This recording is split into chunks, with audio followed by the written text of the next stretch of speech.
When Sebastian's boss called me into his office at Meridian Lux, I thought he wanted to discuss my promotion to creative director.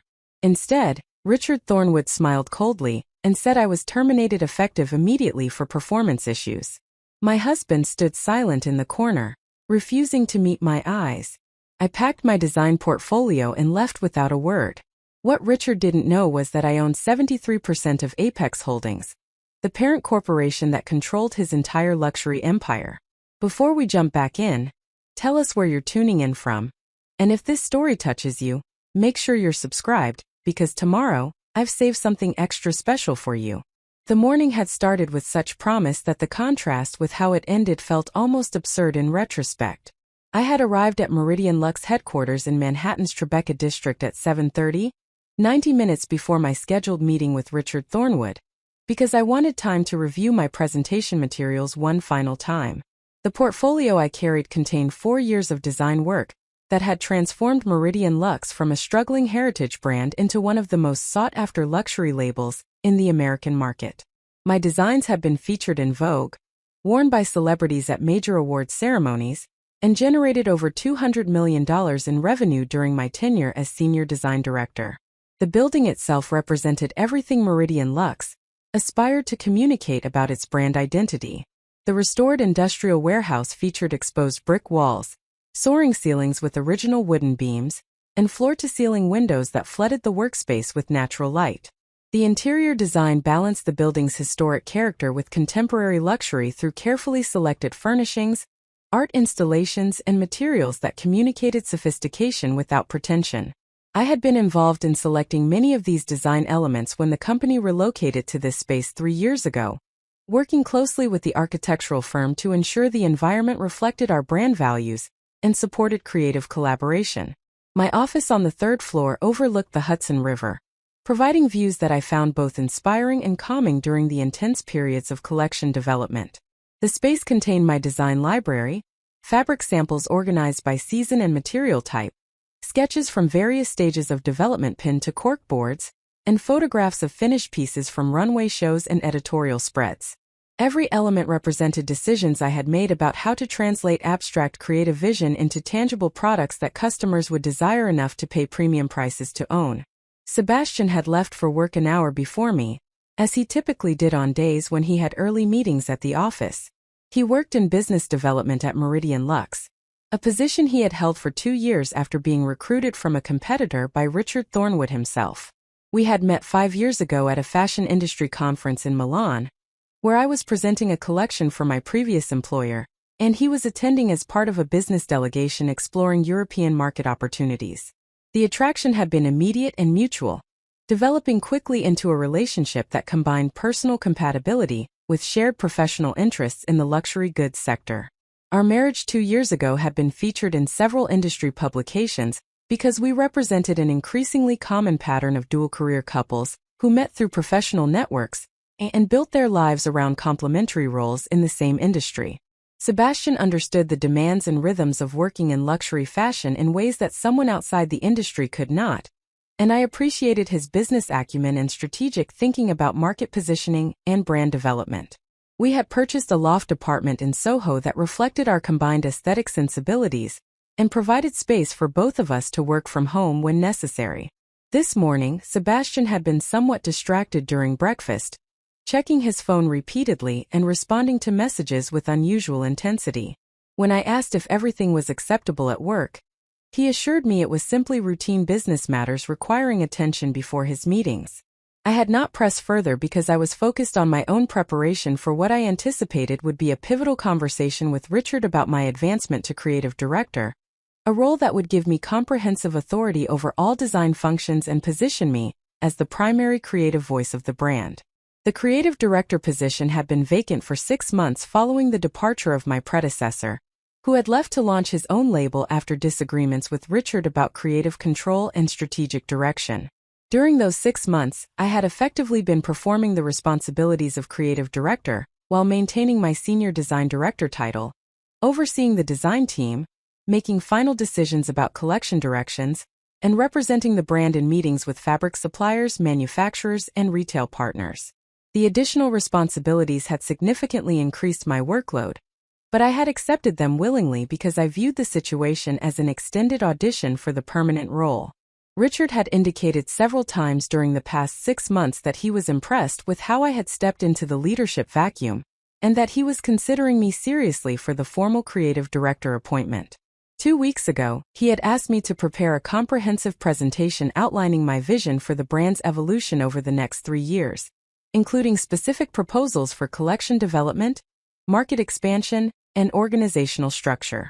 I had invested significant time and energy into developing this presentation because I understood it represented my opportunity to demonstrate strategic thinking beyond pure design capability. The presentation materials I carried this morning represented the culmination of that preparation. I had created detailed mood boards showing the aesthetic direction I envisioned for upcoming collections, market analysis demonstrating opportunities in demographic segments we were currently underserving, competitive positioning frameworks showing how we could differentiate ourselves more effectively from rival luxury brands, and organizational charts proposing how to structure the design team to support increased production without compromising quality or creative vision. I had practiced the presentation multiple times, refining my talking points and anticipating questions Richard might raise about implementation challenges, budget implications, or timeline feasibility. Sebastian had listened to several of these practice sessions and provided feedback about how to frame certain proposals in language that would resonate with Richard's business-focused perspective. His input had been valuable because he understood Richard's priorities and decision-making patterns from working closely with him on business development initiatives. At 8:45, I received a text message from Richard's executive assistant, Monica, asking me to come to his office immediately rather than waiting until our scheduled 9 o'clock meeting time. The message included no explanation for the change, but I assumed Richard simply wanted to start our conversation earlier than planned, perhaps because his schedule had shifted, or because he wanted more time to discuss my proposals in detail. I gathered my presentation materials and took the elevator to the 5th floor, where the executive offices occupied a suite designed to impress visiting clients and partners with the brand's success and sophistication. The reception area featured custom furniture pieces, contemporary art from emerging artists the company supported through a patronage program, and carefully curated fashion books and magazines that position Meridian Luxe within the broader context of luxury culture and creative excellence. Monica greeted me with an expression I could not quite interpret. She had always been professionally cordial during my interactions with her, but this morning her demeanor seemed more guarded than usual. She gestured toward Richard's office and told me to go directly in, which was unusual because she typically announced visitors through the intercom and waited for Richard's explicit permission before allowing entry. Richard Thornwood's office occupied the corner of the building with floor-to-ceiling windows on 2 sides, providing panoramic views of Lower Manhattan and the Hudson River. The space was decorated with a mixture of modern and antique furniture that communicated both contemporary relevance and connection to heritage craftsmanship. Original fashion illustrations from the 1930s and 40s hung on the walls, representing the era when Meridian Luxe had been founded by Richard's grandfather as a small atelier serving wealthy New York society women. Richard stood behind his desk as I entered, his posture rigid and his expression serious in a way that immediately triggered warning signals in my mind. At 58 years old, Richard maintained the polished appearance of someone who understood that personal presentation communicated messages about judgment and standards. His silver hair was precisely styled, his custom suit fit impeccably, and his manner combined old-world courtesy with contemporary business assertiveness. What truly surprised me was seeing Sebastian sitting in one of the chairs facing Richard's desk. My husband's presence at what I had understood to be a meeting between Richard and me about my advancement made no logical sense unless the conversation would involve business development matters that intersected with creative strategy. But Sebastian's expression and body language suggested something entirely different from collaborative strategic planning. He would not make eye contact with me, instead focusing his attention on his hands clasped in his lap with unusual intensity. Richard did not invite me to sit down or exchange pleasantries before beginning. His manner was formal and distant in a way that contrasted sharply with our previous interactions, which had always maintained professional boundaries, while still including elements of collegial warmth between people who worked together effectively toward shared objectives. He informed me that after careful review and consultation with senior leadership, The company had decided to terminate my employment effective immediately. The decision was based on performance concerns and strategic differences about creative direction that had emerged during recent months. He assured me the termination was being handled according to all applicable employment laws and company policies, and that I would receive appropriate severance compensation, as outlined in my employment contract. The words seemed to arrive from a great distance, their meaning initially refusing to penetrate my consciousness in any coherent way. I had walked into this office expecting to discuss my promotion to creative director, carrying presentation materials that demonstrated my strategic vision and leadership capabilities. Instead, I was being informed that my employment was ending because of performance problems and strategic disagreements that had never been mentioned to me in any previous conversation or formal performance review.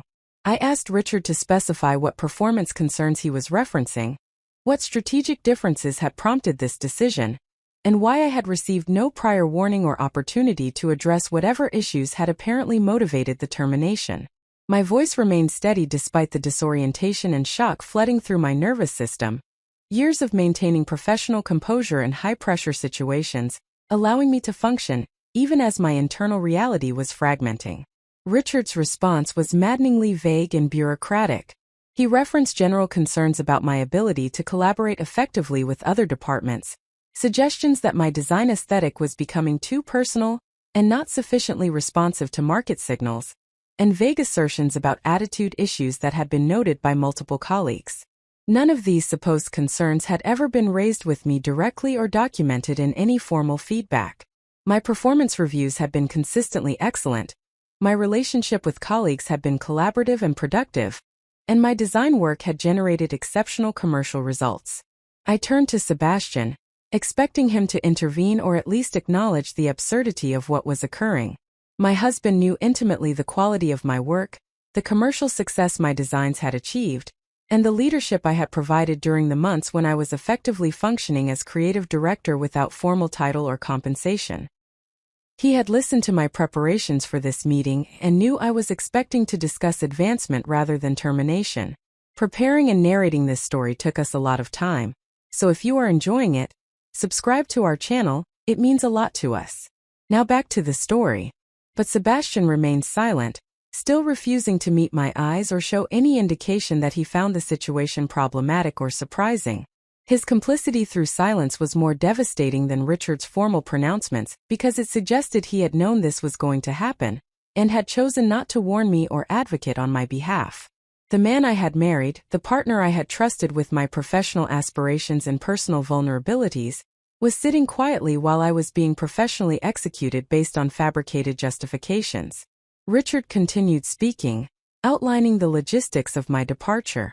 I would have 1 hour to collect personal belongings from my office under supervision of security personnel. My access credentials would be deactivated immediately. I was required to return all company property including my laptop, mobile phone, and any design materials or documents. I would be asked to sign various agreements regarding confidentiality, non-compete provisions, and intellectual property rights as a condition of receiving my severance compensation. The clinical precision with which he described these procedures made clear this was not an impulsive decision or a response to sudden crisis.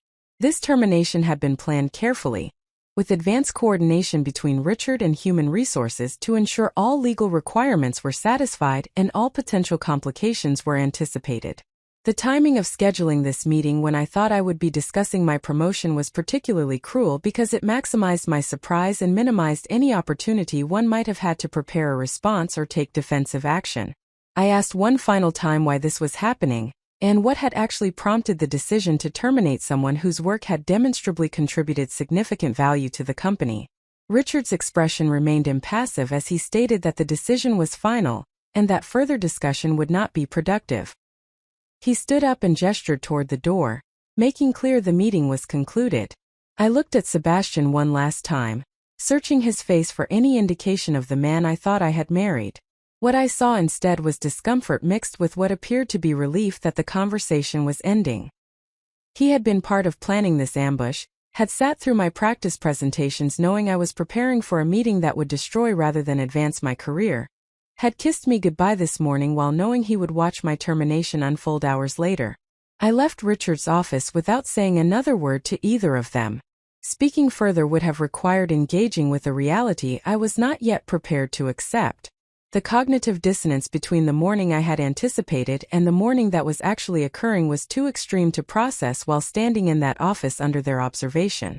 Monica was waiting in the reception area with a security guard, confirming that my departure had been choreographed in advance with attention to minimizing any potential for disruption or drama.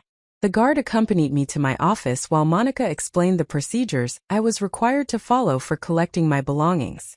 I would be allowed to take personal items that clearly belonged to me, but anything related to my work, including sketches, fabric samples, photographs, or digital files, would remain company property. The next hour passed in surreal dissociation as I moved through my office selecting items to pack while the security guard watched my every movement. The design work pinned to my boards, the fabric libraries I had assembled, the reference materials I had collected, all of it would remain behind as though my 4 years of creative labor could be erased by simply denying me access to its physical manifestations. I packed the few personal photographs I kept in my office, some books that belonged to me rather than the company library, and several small objects that held sentimental value but no commercial significance.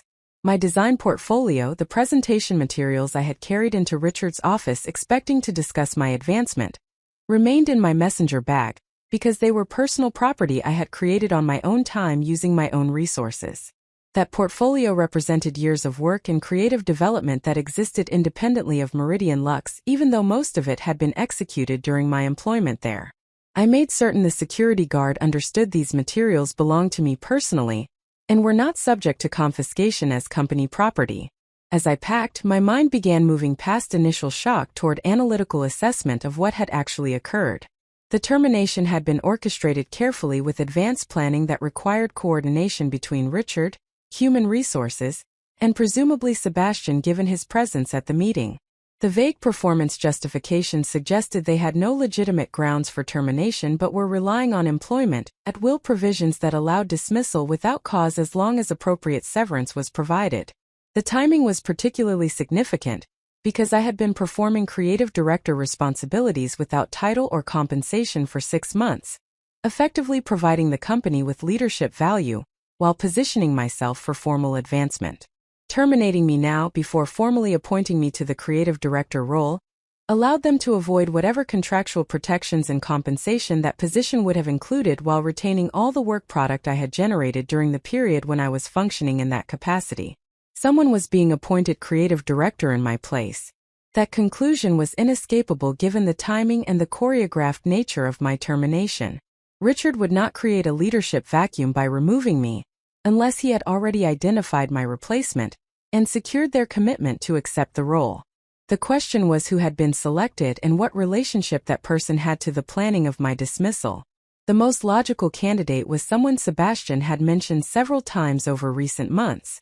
Vanessa Sterling had been recruited 6 months ago as a senior brand strategist, joining Meridian Lux from a competing luxury house where she had worked in marketing and brand development. Sebastian had been part of the recruitment process and had spoken enthusiastically about Vanessa's capabilities and the fresh perspective she would bring to the organization. I had met Vanessa briefly at a company event shortly after she joined, finding her professionally polished but somewhat cold in her interpersonal manner. She had asked pointed questions about my design process and creative influences that felt more like intelligence gathering than collegial curiosity. At the time, I had attributed her manner to the natural competitiveness that existed in luxury fashion, where talented people constantly assessed each other's capabilities and looked for opportunities to advance their own positions. Now I wondered if Vanessa had been recruited specifically as my eventual replacement, brought in to observe my work and prepare to assume my responsibilities once the timing was appropriate for my removal. Sebastian's role in her recruitment and his obvious comfort with my termination suggested coordination that had been developing for months while I remained oblivious to the planning occurring around me. By the time I finished packing my personal belongings, I had moved from shock into cold analytical clarity. I had been betrayed by my husband, terminated by a company where I had created significant value, and denied advancement I had legitimately earned through demonstrated performance and leadership. The injustice was complete and the humiliation was intended to be comprehensive. What Richard Thornwood and Sebastian and whoever else had participated in this orchestrated dismissal did not know was that I possessed information and resources that would allow me to respond in ways they had not anticipated. They had made calculations based on incomplete understanding of who I was and what I was capable of mobilizing in response to betrayal of this magnitude. I carried my box of personal belongings past colleagues, who watched with expressions ranging from sympathy to curiosity to satisfaction depending on their relationships with me and their positions in the company's internal politics.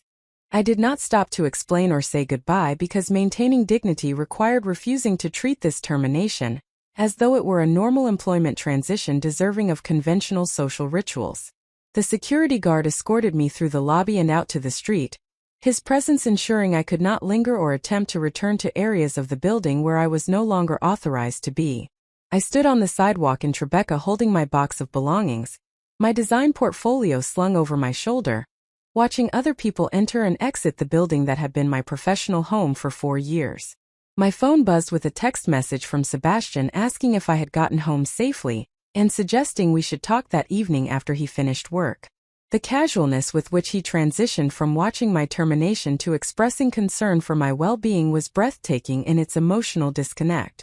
He had participated in destroying my career, and now wanted to have a conversation as though we could simply discuss it calmly and move forward with our relationship intact.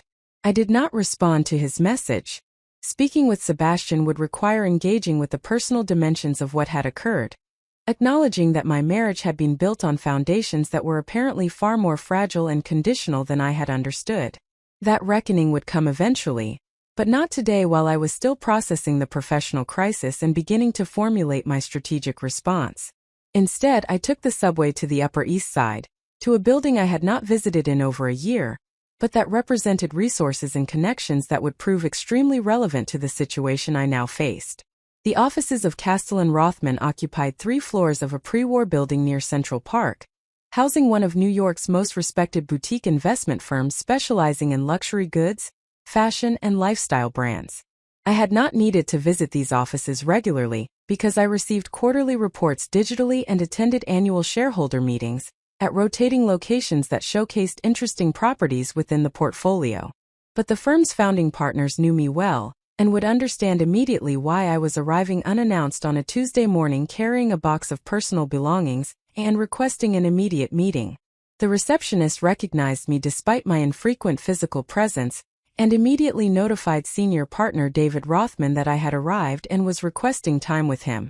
Within minutes, David emerged personally to greet me, his experienced eye taking in the box I carried and my carefully maintained composure and drawing accurate conclusions about what had prompted my unexpected visit. David Rothman was 72 years old, semi-retired but still actively engaged with the firm he had co-founded 4 decades earlier. He had been my father's closest friend and business partner, the executor of my father's estate, and my trusted advisor since inheriting my father's investment portfolio when I was 26 years old. He knew my capabilities, understood my character, and would recognize immediately that whatever had brought me to his office represented serious circumstances requiring careful consideration. We went directly to his private office, a comfortable room lined with books and decorated with photographs documenting decades of successful investments and personal relationships with the entrepreneurs and creative talents the firm had supported. David gestured toward the seating area rather than his desk, signaling this would be a personal conversation rather than a formal business meeting. Before we continue with what happened next, if you have ever been fired unfairly or underestimated, because people did not know the full extent of your capabilities and resources, please consider subscribing to this channel. Your subscription costs nothing but helps us share stories of people who refuse to accept injustice and use their knowledge and power to transform devastating setbacks into demonstrations of their true strength. We created this content to inspire others facing similar challenges to recognize their own power and act strategically rather than accepting defeat. I set down the box of belongings and pulled out my phone to show David the termination documentation I had been required to sign before leaving Meridian Lux. He read through the materials carefully, his expression growing progressively more serious as he absorbed the details of how my dismissal had been structured and the justifications that had been provided. When he finished reviewing the documents, David looked at me with a mixture of concern and something that might have been anticipation. He understood that I had not come to his office simply to process my emotions about being fired or to seek comfort during a difficult professional transition. I had come because I was preparing to take action and needed to understand exactly what resources and leverage I possessed for responding to what had occurred. David asked me to explain everything that had happened that morning, and I provided a detailed account of the meeting with Richard, Sebastian's presence and silence, and my growing understanding that my termination had been planned carefully over an extended period. He listened without interrupting, taking notes on points that struck him as particularly significant from legal or strategic perspectives. When I finished my account, David leaned back in his chair and considered the situation carefully before responding. What he said next would begin a chain of events that would transform my termination from a devastating personal and professional crisis into the opening move in a much larger confrontation about power, ownership, and the consequences of underestimating someone whose capabilities and resources extended far beyond what was visible in their official job title or organizational position. The question was not whether I would respond to what Richard and Sebastian had done. The question was how I would use the information and resources I possessed to ensure they understood exactly what they had set in motion by choosing to betray someone who had every right to expect better treatment, and who possessed means of responding they had not anticipated. David began by asking me a question whose answer would determine everything that followed.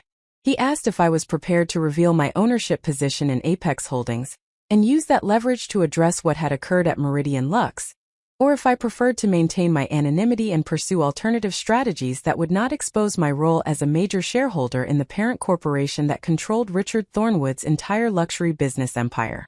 I considered the question carefully, recognizing that my answer would shape not only how I responded to my immediate crisis, but how I positioned myself professionally and personally going forward. Revealing my ownership stake would demonstrate my power, but would also forever change how people in my industry viewed me and interacted with me. Maintaining anonymity would preserve my ability to operate as a creative professional rather than primarily as an investor and owner, but would limit my options for addressing Richard's actions and holding him accountable. The choice was mine to make, and the implications would extend far beyond simply resolving my immediate situation at Meridian Lux. I looked at David Rothman across his mahogany desk and gave him the answer that would set everything in motion. I told him I was prepared to use every resource at my disposal, including my ownership position in Apex Holdings, to address what had occurred at Meridian Lux. Maintaining anonymity had served its purpose during the years when I wanted to build my reputation based purely on creative merit, without the complication of people knowing about my inheritance and investment portfolio. That time had ended the moment Richard Thornwood decided to terminate me based on fabricated performance concerns while my husband sat silently complicit in the betrayal. David nodded slowly, his expression mixing satisfaction with concern about the confrontation he knew was coming.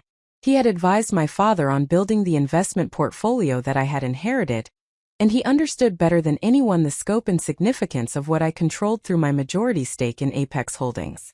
The firm had been structured deliberately to operate through layers of corporate entities that obscured the ultimate ownership, allowing my father and subsequently me to invest in luxury brands and lifestyle companies without the complications that arose when creative professionals knew they were working for or competing against someone with substantial capital resources.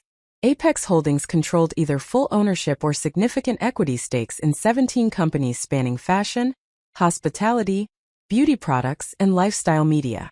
The portfolio had been assembled carefully over 3 decades, beginning when my father identified emerging brands with strong creative vision, but limited business infrastructure or capital access. He provided financing and strategic guidance while allowing founders and creative leaders to maintain operational control and receive appropriate credit for their work. The approach had generated exceptional returns, while also supporting the development of brands that elevated their respective industries through commitment to quality and innovation. Meridian Lux had entered the portfolio 8 years ago when Richard Thornwood approached my father seeking capital to modernize production facilities and expand retail distribution beyond the brand's traditional base in department stores and specialty boutiques.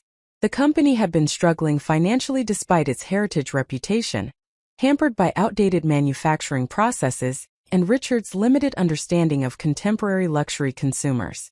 My father had seen potential in the brand's history and archive designs, believing that with proper investment and strategic direction, Meridian Lux could be repositioned as a modern luxury house that honored its heritage while appealing to current market preferences.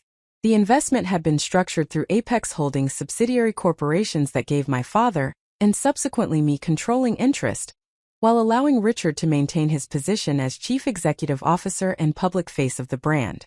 Richard knew that Apex Holdings was his primary investor, and that the parent corporation held majority ownership, but he had never known the identity of the individuals behind Apex Holdings. All his interactions regarding governance and strategic direction had been conducted through David Rothman and other professional advisors who represented shareholder interests without disclosing the ultimate beneficial owners. This structure had allowed me to join Meridian Lux 4 years ago as a design professional without Richard understanding that I was actually his majority shareholder. I had wanted to prove my capabilities based on merit, rather than having my work evaluated through the distorting lens of knowing I controlled the company where I was employed.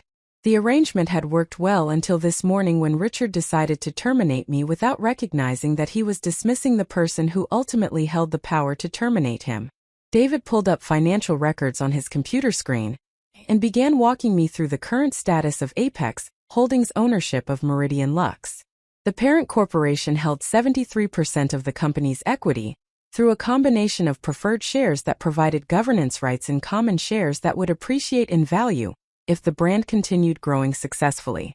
Richard personally owned 15% of the company, a stake he had retained when accepting my father's investment. The remaining 12% was distributed among early investors who had supported the brand before it attracted interest from serious capital sources. The governance structure gave Apex Holdings the ability to make all major strategic decisions, including executive appointments and compensation, capital expenditures above specified thresholds, and any transactions involving sale or merger of the company. Richard's role as chief executive officer existed at the pleasure of the board of directors, which was controlled by Apex Holdings through its majority voting power. In practical terms, this meant I could remove Richard from his position, restructure the company's management, or pursue any other strategic direction I determined was appropriate for protecting shareholder value and the brand's long-term success. David explained that the immediate question was how I wanted to proceed with revealing my ownership position and exercising my governance rights. I could request an emergency board meeting to address Richard's decision to terminate a key creative executive without proper justification or board consultation. I could communicate directly with Richard through legal counsel representing Apex Holdings, informing him of the ownership structure and demanding explanation for his actions. I could pursue more dramatic options, including immediate executive changes that would remove Richard and install new leadership committed to valuing creative talent appropriately. Each approach had advantages and disadvantages that needed to be weighed carefully. An emergency board meeting would follow proper governance procedures, but would give Richard time to prepare defenses and potentially take actions to protect his position. Direct communication through counsel would put him on notice immediately but might allow him to claim he had acted without knowledge of my ownership and would have made different decisions if he had understood the full situation. Immediate executive changes would demonstrate my power decisively, but might create unnecessary disruption to business operations and damage relationships with employees who were not responsible for what had occurred. I asked David about the practical implications of each option, wanting to understand not just the legal mechanics, but the likely reactions and consequences that would follow from different approaches. He explained that Richard would almost certainly be shocked to discover my ownership position, and his response would depend significantly on how the information was revealed and what demands or consequences accompanied the revelation. If he was given opportunity to apologize and make amends, he might attempt to repair the situation and retain his position. If he was confronted with immediate termination or demotion, he would likely respond defensively and potentially seek to create problems through whatever means remained available to him. The other consideration was how my revelation would affect the broader organization and my relationships with colleagues who had worked with me as a peer creative professional. Once people knew I was the majority owner rather than simply a talented employee, every interaction would change in ways both subtle and obvious. Some would resent that I had not disclosed my ownership while working alongside them. Others would recalculate their assessments of my capabilities and wonder whether my advancement had been based on merit or on my control of the company. The dynamics that had allowed me to function as a respected creative director would be permanently altered by knowledge of my true position in the ownership structure. I thought carefully about what outcome I actually wanted from this situation beyond simply demonstrating my power or achieving revenge against Richard for his betrayal. Did I want to continue working at Meridian Lux in a creative capacity, with everyone now understanding my ownership position? Did I want to remove Richard and install new executive leadership, while I returned to operating as a designer without the complications of being publicly identified as the owner? Did I want to step into a more visible governance role that acknowledged my ownership and gave me direct authority over strategic decisions? The question was complicated by the personal dimension of Sebastian's involvement in my termination. My husband had participated in planning my dismissal and had sat silently while Richard executed the termination without ever suggesting that I had resources or connections that might make such action problematic. Sebastian knew I came from family wealth and had inherited investment assets, but we had maintained largely separate finances, and I had never disclosed the full scope of my portfolio or the specific companies where I held ownership stakes. He had apparently assumed my family money was simply comfortable wealth rather than the kind of capital that controlled major luxury brands including his employer. Revealing my ownership of Meridian Lux would demonstrate to Sebastian that he had fundamentally misunderstood who I was and what I was capable of mobilizing in response to betrayal. It would also raise questions about our marriage and whether the relationship could survive both his complicity in my termination and my revelation that I had concealed significant information about my financial position and business interests. Those were conversations that would need to happen eventually, but I wanted to address the professional crisis first before dealing with the personal wreckage of my marriage. David was waiting patiently for my decision about how to proceed, his experienced judgment available to guide my strategy, but his respect for my autonomy preventing him from imposing his preferences about the right approach. This was my choice to make based on my values, my objectives, and my willingness to accept the consequences that would follow from different courses of action. I told David I wanted to schedule an emergency board meeting for Friday afternoon, 3 days from now. The timing would give me opportunity to document exactly what had occurred during my termination, consult with employment attorneys about the legal dimensions of Richard's actions, and prepare a comprehensive presentation about why his decision represented both a governance failure and a strategic mistake that threatened shareholder value. The board meeting would force Richard to explain and defend his actions in front of directors who represented Apex Holdings' interests and who would not be impressed by vague assertions about performance concerns or strategic differences. More importantly, the 3-day delay would allow Richard to proceed with whatever plans he had set in motion regarding my replacement as creative director. If my suspicion about Vanessa Sterling was correct, Richard would move quickly to formalize her appointment and begin the transition of creative leadership. Allowing that process to advance would give me additional evidence about the real motivations behind my termination, and would create a more complete record of how Richard had mismanaged the situation.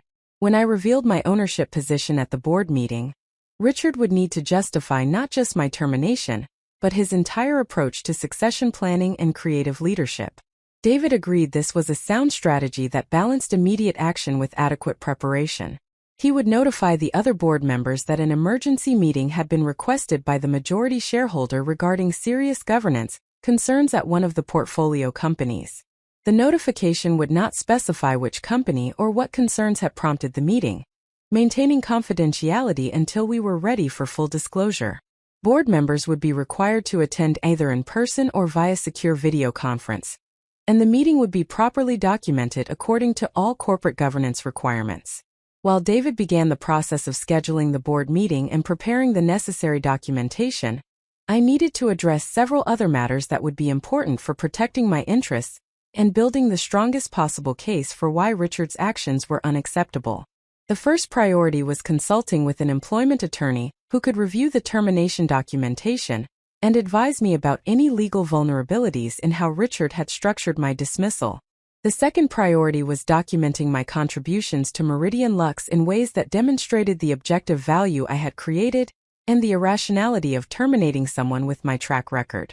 The third priority was gathering information about Vanessa Sterling and understanding her background, capabilities, and relationship with both Richard and Sebastian. David gave me contact information for Margaret Chun, an attorney who specialized in executive employment matters and had extensive experience with wrongful termination cases in creative industries.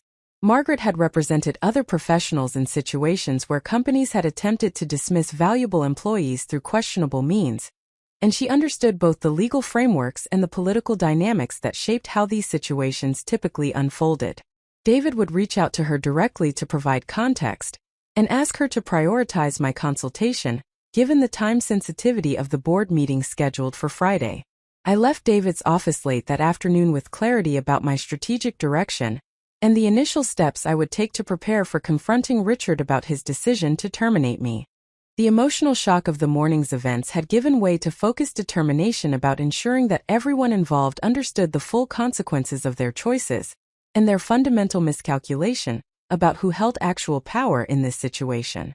The subway ride back downtown gave me time to think about the personal dimensions of what had occurred and what conversations I would need to have with Sebastian about both his betrayal and my concealment of information about my ownership interests. Our marriage had been built on what I now recognized were incomplete disclosures on both sides. I had not told him about my controlling stake in the company where he worked because I wanted to maintain separation between my personal and professional identities. He had apparently not told me about his involvement in planning my termination because he valued his relationship with Richard and his career prospects more than his loyalty to me as his wife. The question was whether there was any foundation remaining that could support rebuilding trust and intimacy after these revelations, or whether we were simply moving toward inevitable separation once the immediate crisis at Meridian Lux was resolved.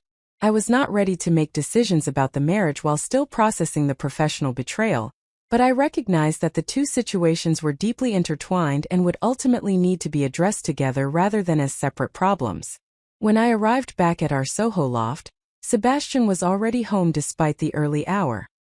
He stood up from the sofa as I entered, his expression mixing apprehension with what appeared to be rehearsed concern. He asked how I was feeling and suggested we should talk about what had happened that morning. His tone was measured and calm, the voice of someone who had prepared for a difficult conversation and was working to manage it according to a predetermined script. I set down the box of my belongings from Meridian Lux and told Sebastian I needed time before I would be ready to discuss anything substantive about our marriage or his role in my termination. I was going to stay with my college roommate Claire for a few days while I processed what had occurred and made decisions about how I wanted to proceed both professionally and personally. This was not a permanent separation, but it was necessary distance that would allow me to think clearly without the complication of continuing to share living space with someone who had betrayed my trust so completely. Sebastian protested that leaving was an overreaction, and that we needed to work through the situation together, rather than creating artificial distance.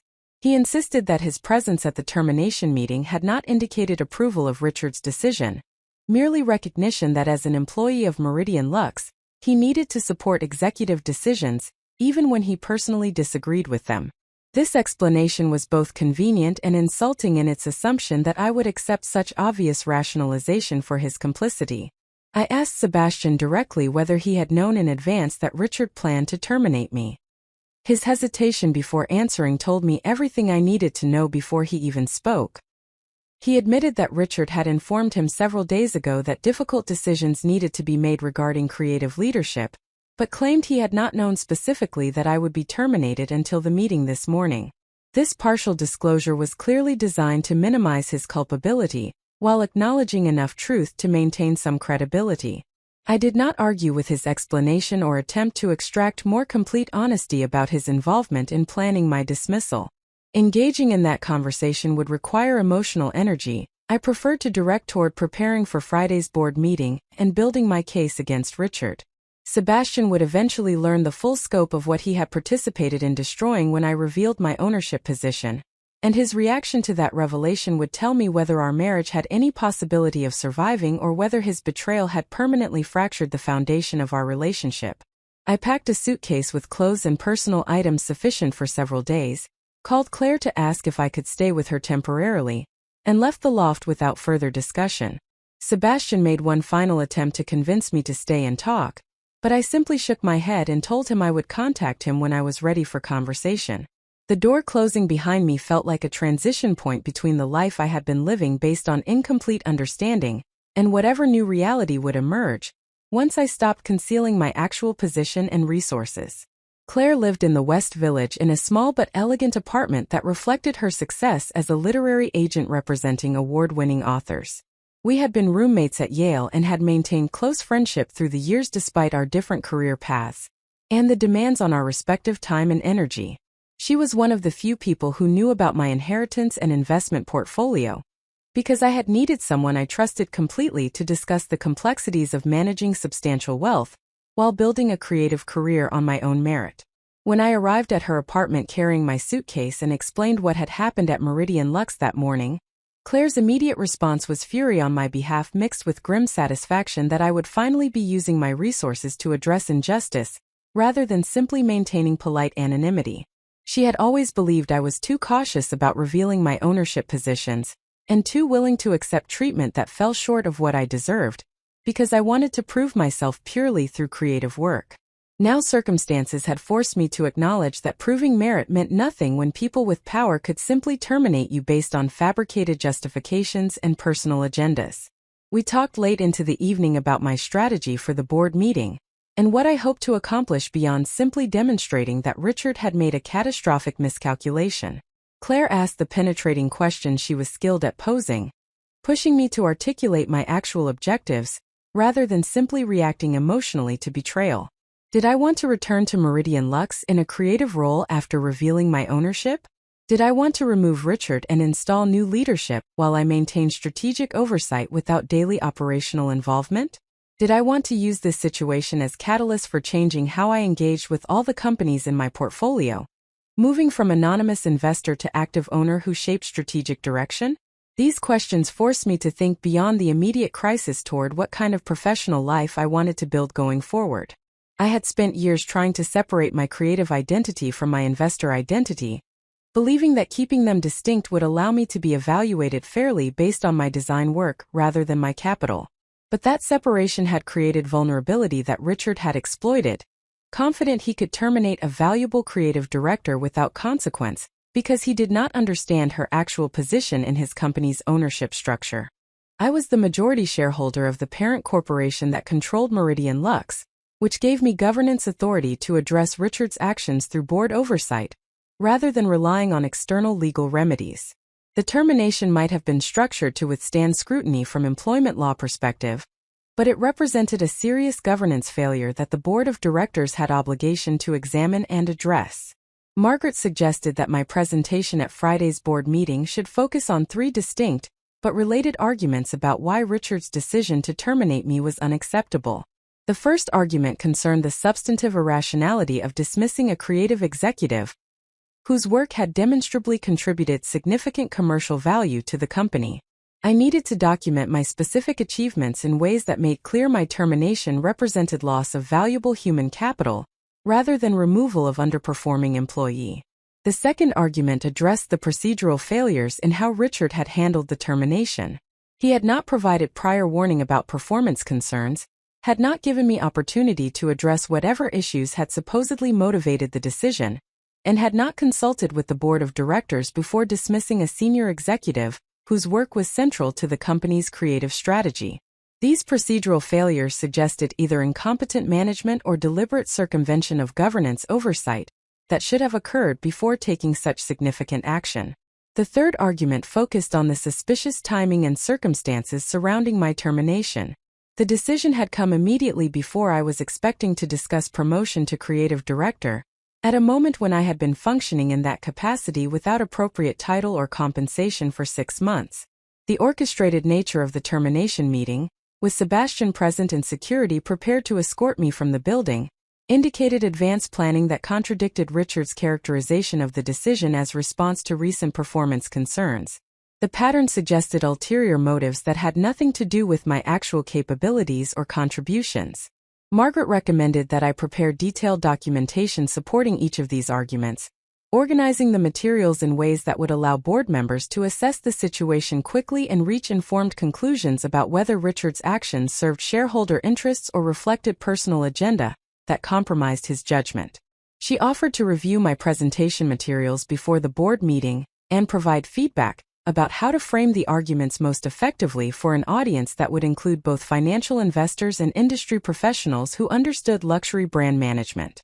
After leaving Margaret's office, I spent the remainder of Wednesday afternoon at the New York Public Library's main branch, using their business research resources to gather additional context about Meridian Lux's performance during my tenure and competitive benchmarking that would demonstrate the value I had created. The library's databases provided access to industry reports, financial analyses, and market research that would support my arguments about the commercial impact of my design work. I documented that during my 4 years at Meridian Lux, the company's annual revenue had grown from $82 million to over $200 million, representing compound annual growth rate of 25% in a luxury market that was growing at approximately 8% annually during the same period. The accelerated growth coincided directly with my leadership of the design function and the introduction of collections that had received exceptional critical reception and strong commercial performance. I gathered data showing that Meridian Lux's brand recognition among target luxury consumers had increased from 18% to 47% during my tenure, as measured by industry surveys tracking awareness and purchase consideration among high-net-worth individuals. This dramatic improvement in brand salience could be attributed primarily to the creative direction I had provided and the media attention my designs had attracted from fashion publications and style influencers. I documented specific collections I had developed and their commercial outcomes. The fall collection I had designed in my first year had sold through at 93% of wholesale orders, compared to the brand's historical average of 68% sell-through, generating an additional $12 million in revenue beyond projected performance. The spring collection from my second year had been featured in 17 major editorial spreads and had been worn by 3 different celebrities at high-profile events, creating publicity value that the company's marketing team estimated at over $8 million. The resort collection from my third year had expanded Meridian Lux's presence in Asian markets, where sales had grown from negligible to representing 15% of total company revenue. Each of these achievements represented concrete demonstrations of value creation that contradicted any suggestion that my performance had been inadequate or that my termination served legitimate business objectives. The documentation transformed subjective assessments about creative quality into objective metrics showing commercial impact and brand development that had directly benefited shareholders. I also gathered information about Vanessa Sterling, the executive I suspected had been recruited as my replacement. Public records and industry databases showed that Vanessa had worked at 3 different luxury brands over the past 8 years, with her longest tenure being 2.5 years at a mid-tier accessories company where she had served as director of brand strategy. Her background was primarily in marketing and brand positioning rather than design or creative direction, which raised questions about why Richard would consider her suitable for the creative director role that required both strategic vision and deep understanding of design execution. Further research revealed that Vanessa had worked previously at a consulting firm where Richard had been a client during his early years leading Meridian Lux. This prior relationship suggested that Richard's decision to recruit Vanessa 6 months ago had been based on personal familiarity, rather than objective assessment of who would be best suited to support the brand's creative evolution. The pattern indicated that Richard valued loyalty and personal relationships over demonstrated creative capability when making decisions about leadership appointments. By Wednesday evening, I had assembled comprehensive documentation showing my contributions to Meridian Lux's success, Richard's procedural failures in handling my termination, and concerning patterns in his approach to executive recruitment and succession planning. The materials would provide board members with clear evidence that Richard's decision to terminate me had been both substantively irrational from business perspective and procedurally flawed from governance standpoint. Perhaps the lesson was that artificial separation between different dimensions of my capabilities and resources created more problems than it solved. Perhaps authentic integration of my creative expertise and my investment knowledge would actually be more powerful than trying to keep them siloed in separate professional identities. Perhaps owning my full range of capabilities and resources would ultimately serve me better than continuing to hide aspects of who I was in pursuit of validation that could be arbitrarily withdrawn regardless of merit. By the time Claire and I finished talking and I retreated to her guest's bedroom, I had reached clarity about my objectives for Friday's board meeting and beyond. I would reveal my ownership position and use it to hold Richard accountable for his decision to terminate me without justification. I would restructure Meridian Lux's creative leadership in ways that valued and protected design excellence, rather than subordinating it to business development priorities. And I would begin the process of becoming more visible as an owner and strategic director across my entire investment portfolio, using my experience at Meridian Lux as catalyst for changing how I engaged with the companies where I held controlling interests. The days until Friday's board meeting would be intensive preparation, building documentation and strategy that would demonstrate both the injustice of my termination and the superior alternative approach I would implement through my governance authority. Richard Thornwood had made the mistake of underestimating someone he perceived as merely a talented employee, whose concerns could be dismissed once he decided her presence was inconvenient. He was about to discover that the person he terminated so casually actually held the power to end his tenure as chief executive officer and transform everything about how Meridian Lux operated, and who made the decisions that shaped its future. The realization of that power reversal would be deeply satisfying. But more important was the opportunity it represented to prove that creative excellence deserved protection and recognition, rather than exploitation and dismissal. That principle mattered more than personal vindication, and I would use my unexpected platform to demonstrate it in ways that might influence how other companies valued and treated their creative talent. Wednesday morning arrived with the crisp clarity that follows difficult decisions finally made. I woke in Claire's guest bedroom and immediately began the methodical process of building the documentation that would support my case at Friday's board meeting. The emotional turbulence of the previous day had settled into focused determination about ensuring that Richard Thornwood would face comprehensive accounting for his decision to terminate me based on fabricated performance concerns, while my husband participated silently in the betrayal. Margaret Chen had agreed to meet with me at 9 o'clock at her law firm's offices in Midtown. David Rothman had provided her with preliminary context about the situation, explaining that I had been terminated from an executive creative position at a company where I held majority ownership through a parent corporation structure that the chief executive officer did not know about. Margaret specialized in representing senior executives in wrongful termination cases and understood both the legal frameworks governing employment relationships and the political dynamics that shaped how companies treated their leadership talent. I arrived at her office 15 minutes early, carrying my design portfolio and a folder containing all the documentation related to my employment at Meridian Lux. The portfolio represented 4 years of creative work that had transformed the brand from struggling heritage label into contemporary luxury success story.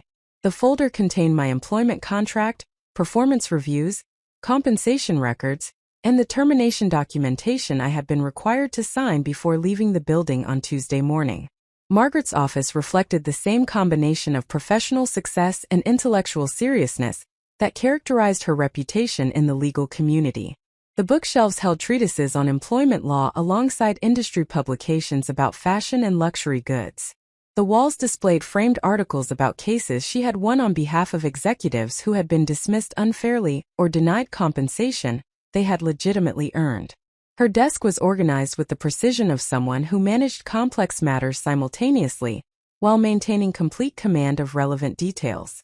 She greeted me with a firm handshake and direct eye contact that communicated both competence and genuine interest in understanding my situation thoroughly. Margaret was in her early 50s, with silver-streaked dark hair pulled back in a style that emphasized sharp features and intelligent eyes that assessed information quickly and drew connections between seemingly disparate facts. She had built her practice representing senior professionals in creative industries who often faced unique challenges because their contributions were subjective and difficult to quantify in ways that traditional business metrics captured. I spent the first 30 minutes walking Margaret through everything that had occurred on Tuesday morning, from my expectation of discussing promotion to creative director through the actual termination meeting where Richard had cited vague performance concerns that contradicted my documented track record. I explained Sebastian's presence at the meeting and his subsequent attempt to minimize his complicity by claiming he had not known specifically that I would be terminated until the meeting occurred. I described the security escort from the building and the restrictions on what materials I was permitted to take when collecting my belongings. Margaret listened carefully while taking detailed notes and occasionally asking clarifying questions about specific statements Richard had made or procedures the company had followed during the termination process. When I finished my account, She reviewed the termination documentation I had been required to sign, paying particular attention to the severance provisions, confidentiality requirements, and intellectual property claims the company had asserted regarding my design work. Her assessment was that Richard had structured the termination to comply technically with legal requirements regarding notice and severance compensation, while using intentionally vague performance justifications that would be difficult to challenge through conventional wrongful termination litigation. The at-will employment doctrine that governed most professional relationships in New York meant that companies could terminate employees without cause as long as they provided appropriate severance and did not violate specific statutory protections against discrimination or retaliation. Richard's vague references to collaboration difficulties and strategic differences would be nearly impossible to disprove or demonstrate as pretextual without access to internal communications and decision-making records that would be protected by attorney-client privilege if the company anticipated litigation. However, Margaret noted that my situation was fundamentally different from the typical wrongful termination case, because I was not simply an aggrieved former employee seeking damages for improper dismissal.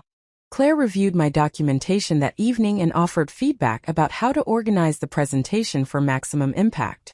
Her experience negotiating complex publishing deals had given her strong instincts about how to structure arguments for audiences who needed to absorb significant information quickly and reach decisions under time pressure. She suggested that I should begin with the most powerful evidence about my commercial contributions, establishing immediately that Richard had dismissed someone who had created exceptional value for shareholders. Then I should present the procedural failures, demonstrating that Richard had circumvented appropriate governance oversight in ways that raised serious questions about his judgment. Finally, I should reveal the context about Vanessa Sterling's recruitment and background, showing that Richard's decision appeared to be based on personal preferences rather than objective assessment of what the company needed. Thursday morning brought a development that confirmed my suspicions about Richard's plans and provided additional evidence for my presentation at the board meeting. Industry publication Women's Wear Daily published an article announcing that Meridian Lux had appointed Vanessa Sterling as creative director, effective immediately. The article quoted Richard extensively about his vision for the brand's evolution and Vanessa's qualifications for leading that transformation. He described her as a strategic thinker who understood contemporary luxury consumers and had the business acumen to ensure that creative decisions supported commercial objectives. The article made no mention of my departure from the company or my contributions during 4 years as senior design director. The omission was deliberate, erasing my role in Meridian Lux's recent success and creating a narrative where Vanessa's appointment represented bold new direction, rather than replacement of someone who had been performing the creative director function successfully for 6 months.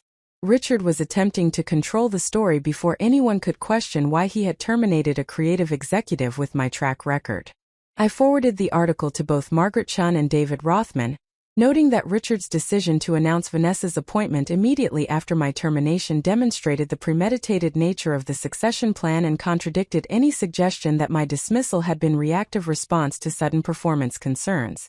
The timing confirmed that Richard had been planning this transition for some period and had deliberately withheld that information from me, while allowing me to believe I was being considered for the creative director role.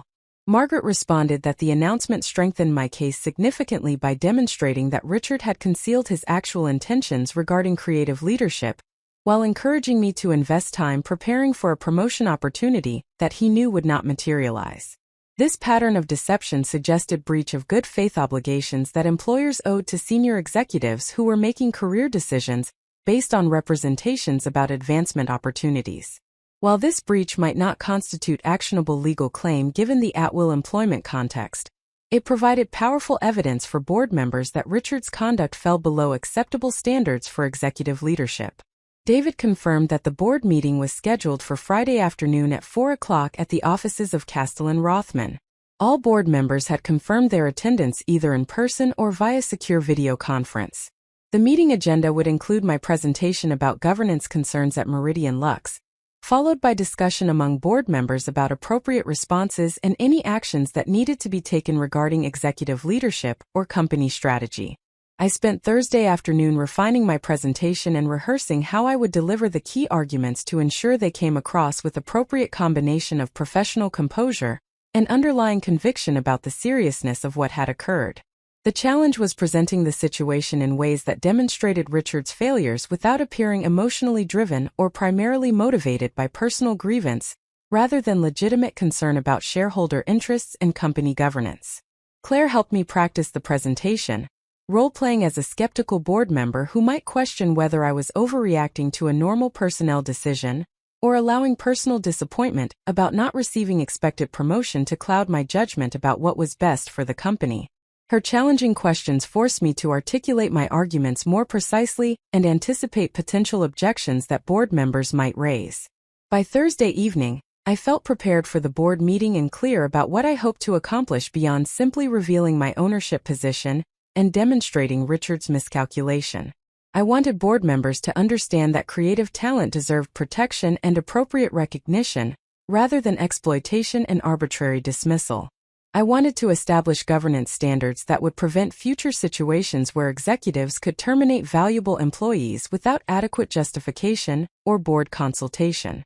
I wanted to use my unexpected platform to influence how Meridian Lux and potentially other companies in my investment portfolio valued and treated the creative professionals who were essential to their success.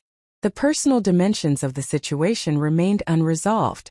Sebastian had sent several text messages asking when I would be ready to talk and suggesting that we needed to address our marriage before the situation became irreparable. I had not responded to these messages because I was not prepared to engage with the relationship questions while still focused on preparing for the board meeting. Sebastian would learn about my ownership position when I revealed it to the board, and his reaction to that information would tell me whether our marriage had any foundation remaining or whether his betrayal had permanently destroyed the trust and intimacy that relationships required. Friday morning arrived with the weight of anticipation about how the day would unfold.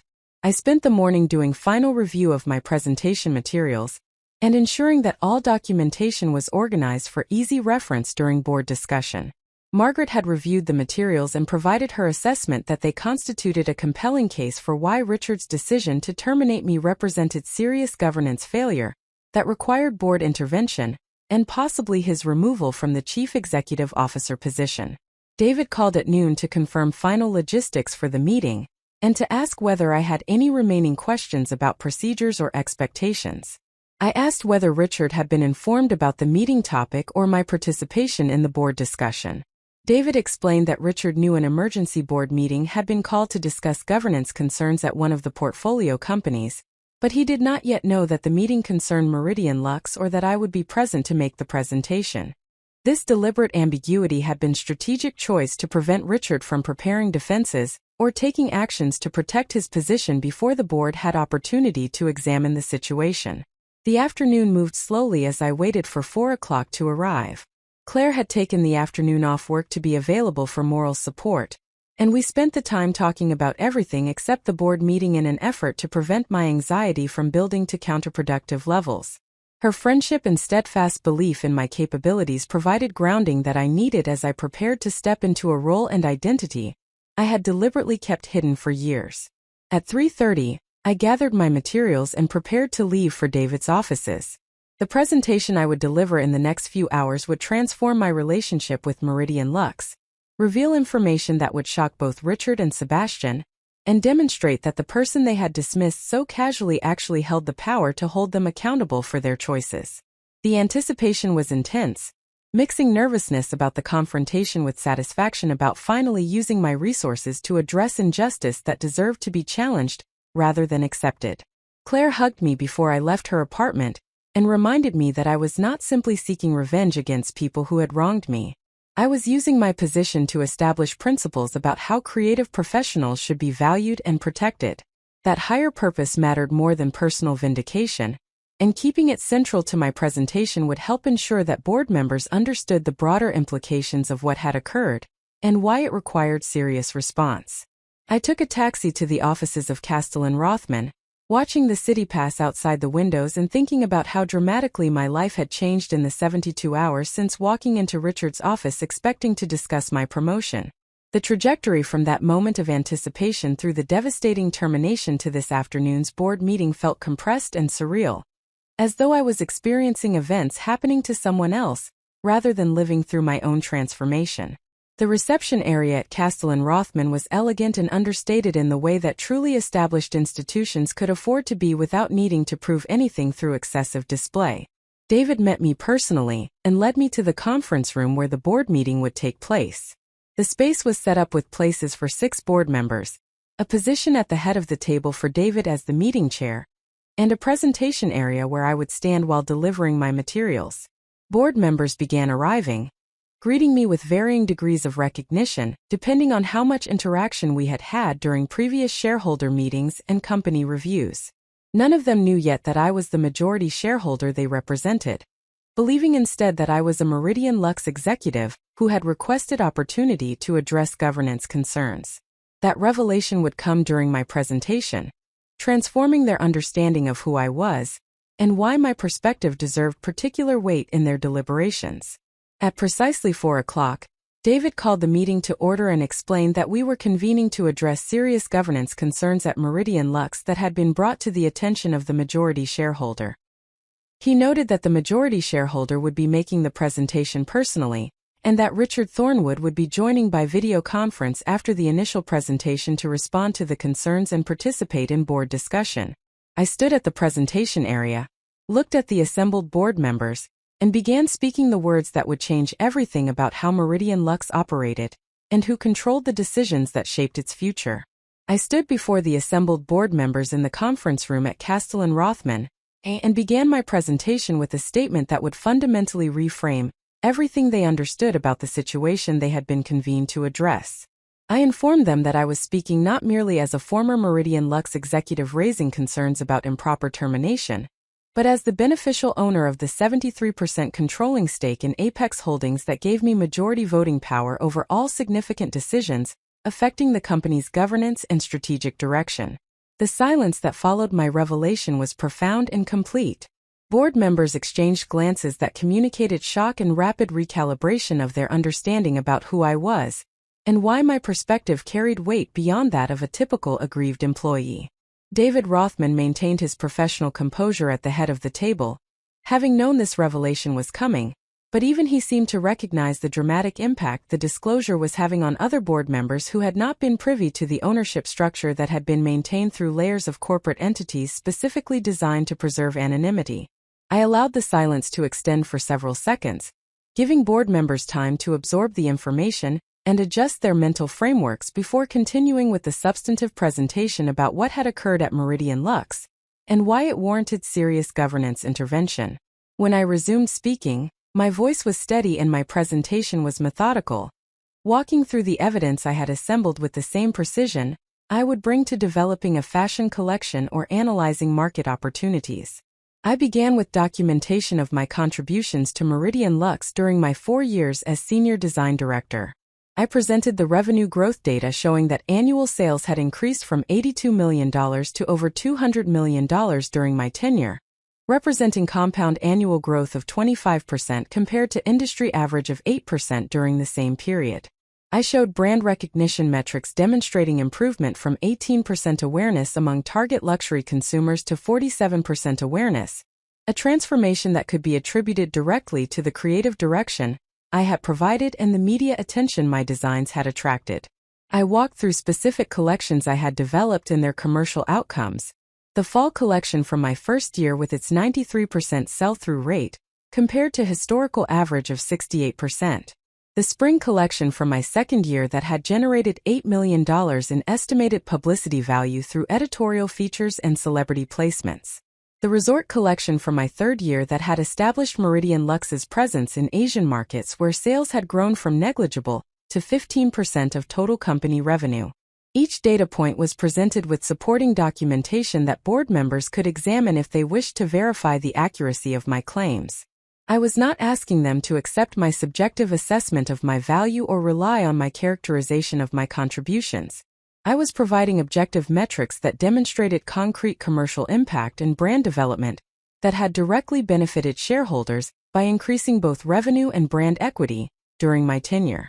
After establishing the foundation of my demonstrated value to the company, I transitioned to describing what had occurred on Tuesday morning when Richard Thornwood had terminated my employment.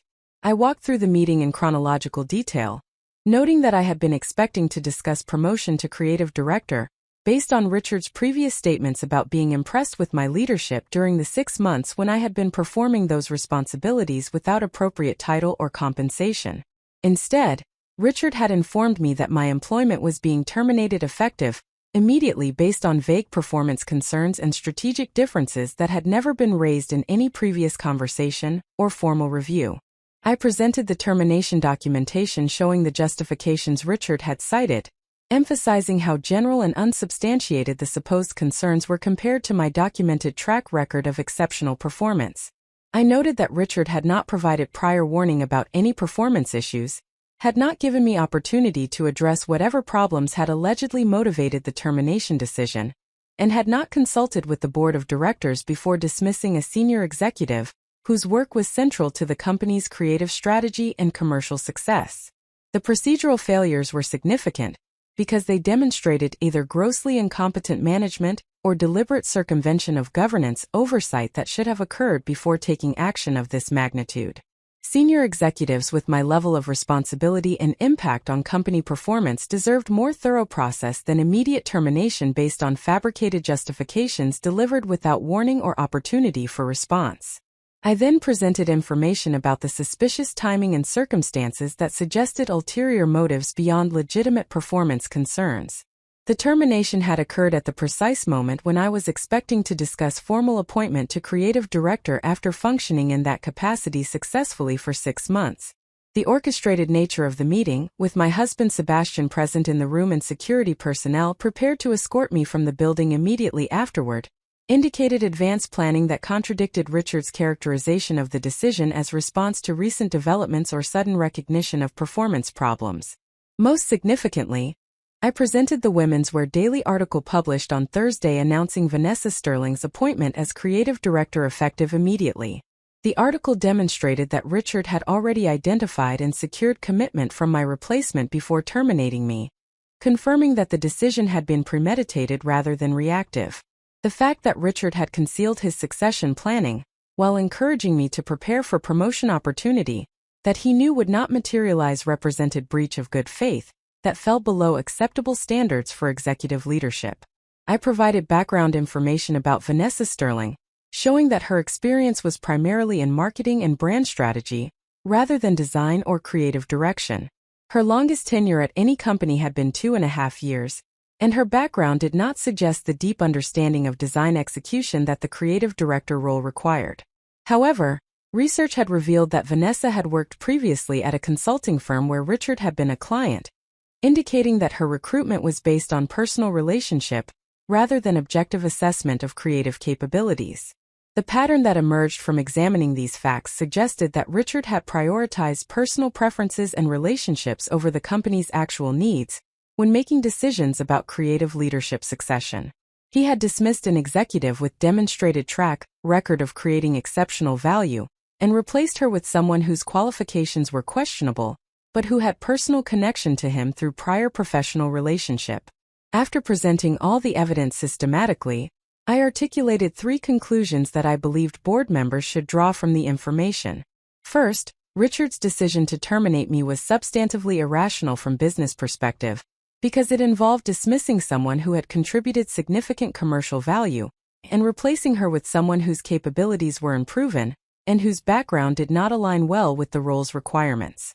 Shareholders had been harmed by this decision through loss of valuable human capital and disruption of creative leadership at a time when the brand was performing exceptionally well. Second, Richard's handling of the termination demonstrated serious procedural failures that raised questions about his judgment and his respect for appropriate governance oversight.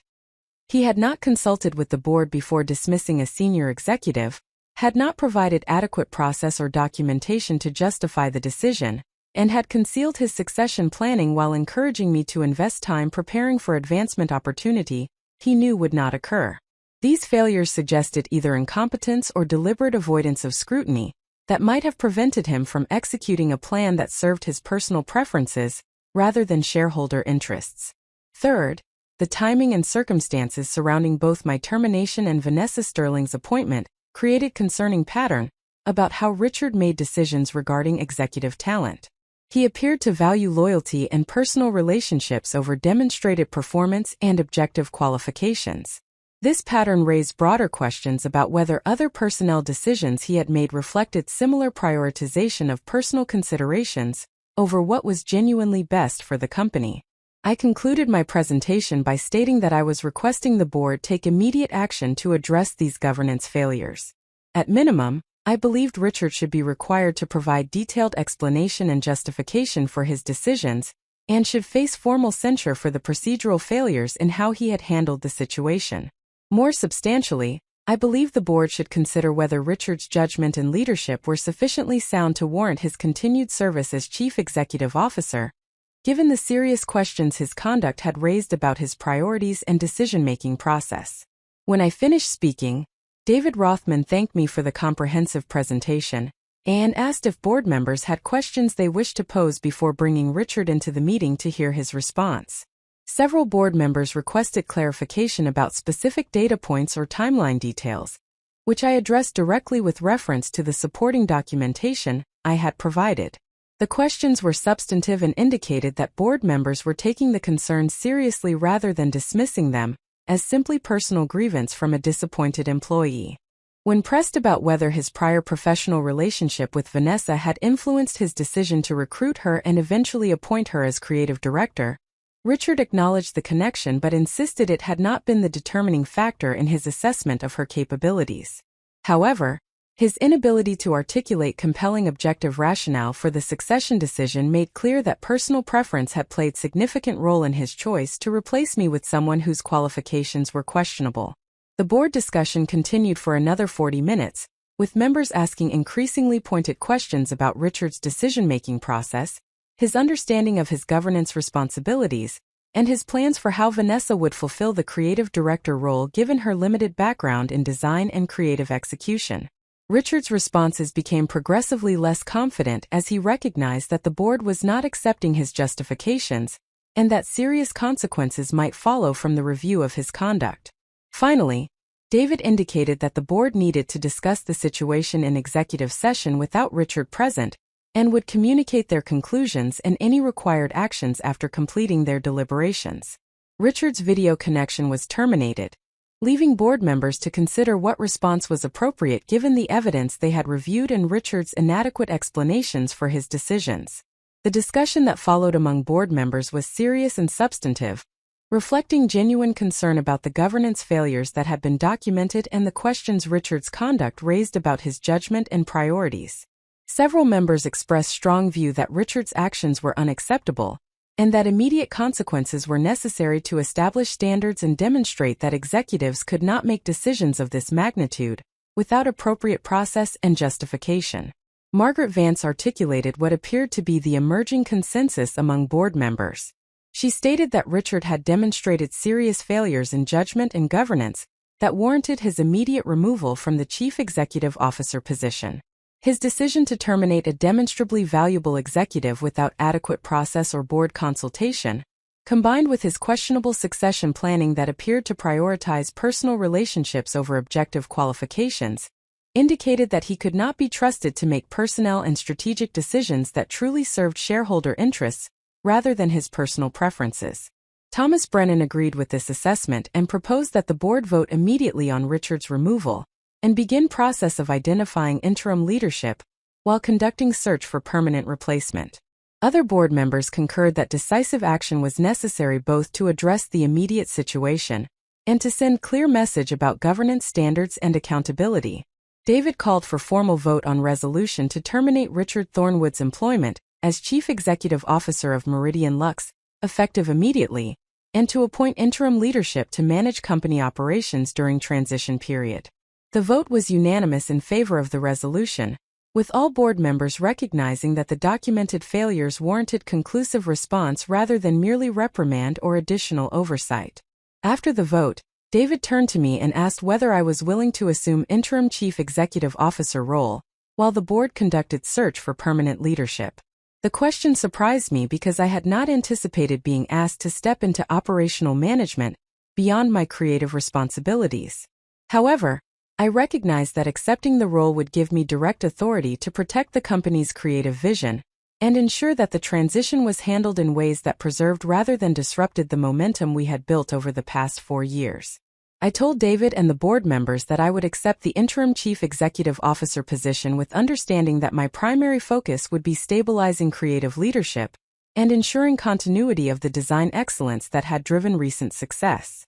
I requested that the board engage executive search firm to identify candidates for permanent chief executive officer role, who had appropriate background in luxury brand management and demonstrated respect for the primacy of creative vision in building sustainable competitive advantage in the industry. The board agreed to these terms, and David indicated that he would communicate the leadership change to Richard and begin coordinating the operational transition. I would assume the interim role on Monday morning, giving me the weekend to prepare for the expanded responsibilities while processing the dramatic events of the past 72 hours. As the board meeting concluded and members began departing, several approached me individually to express support for how I had handled the situation and to note that my presentation had been professional and compelling despite the personal dimensions of what I had experienced.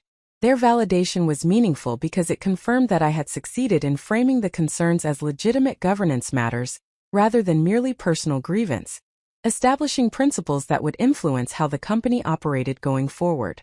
I left the offices of Castellan Rothman as the sun was setting over Manhattan, carrying my presentation materials and documentation that had served their purpose in demonstrating both Richard's failures and my capabilities. The transformation from terminated employee to interim chief executive officer had occurred with remarkable speed, but the real work of proving that creative excellence could drive business success while being properly valued and protected was just beginning.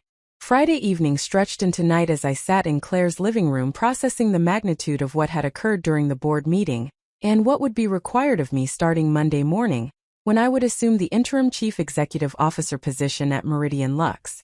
The transformation from terminated employee to company leader had happened with velocity that left little time for emotional processing, but the practical demands of the new role required immediate attention, regardless of my internal state. David Rothman had scheduled a call for Saturday morning to discuss transition logistics and priority actions I should take during my first week in the position. Claire opened a bottle of wine and we sat together reviewing everything that had unfolded since Tuesday morning, when Richard had terminated me. The arc of events felt simultaneously compressed and inevitable, as though the confrontation had been building toward this conclusion, even while I remained unaware of the forces that would eventually collide. Claire raised her glass in a toast to using power wisely, and to remembering that the goal was not merely personal vindication, but establishing principles about how creative professionals deserve to be valued and protected within organizations that depended on their contributions. Margaret Vance, a board member who had extensive experience in luxury retail management, asked whether I had discussed my concerns with Richard directly before bringing them to the board's attention. I explained that given the power dynamics involved in Richard's demonstrated willingness to terminate me without warning or process, I had not believed that private conversation would be productive or safe. Instead, I had chosen to exercise my rights as majority shareholder to request board review of decisions that appeared to contradict shareholder interests and violated basic governance standards. Thomas Brennan, another board member with background in private equity investments, asked what outcome I was seeking from the board's consideration of these matters. I responded that my primary objective was establishing governance standards that would prevent similar situations in the future, ensuring that decisions about senior executives were made with appropriate process and board consultation, rather than reflecting purely personal preferences of whoever happened to occupy the chief executive officer position. Whether that required Richard's removal or simply formal constraints on his authority going forward would depend on his response to the concerns, and the board's assessment of whether he could continue serving effectively given the serious questions his conduct had raised. David indicated that it was time to bring Richard into the meeting, so he could hear the concerns and provide his response. He activated the video conference connection that had been established for Richard's participation, and within moments Richard appeared on the large monitor at the end of the conference room.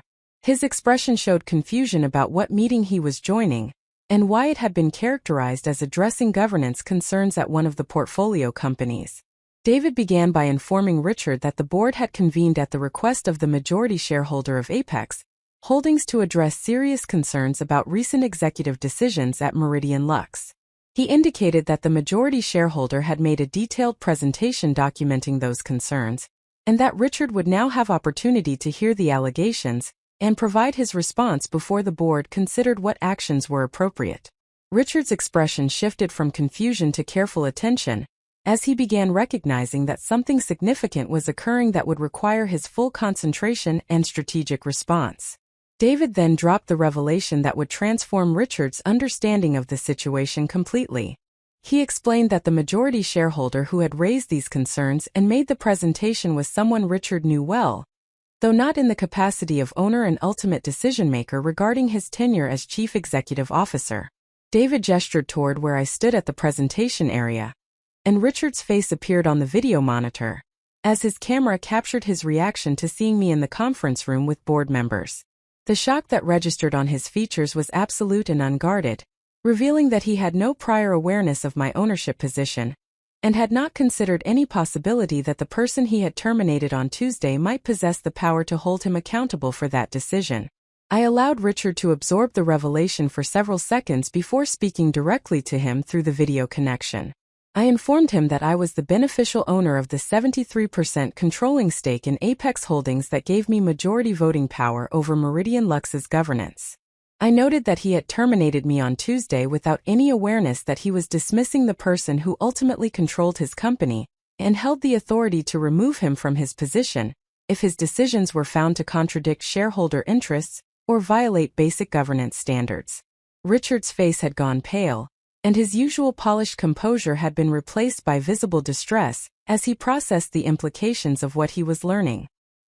He began to speak, then stopped himself, clearly recognizing that anything he said in this moment would be documented and would become part of the board's assessment of his conduct and judgment.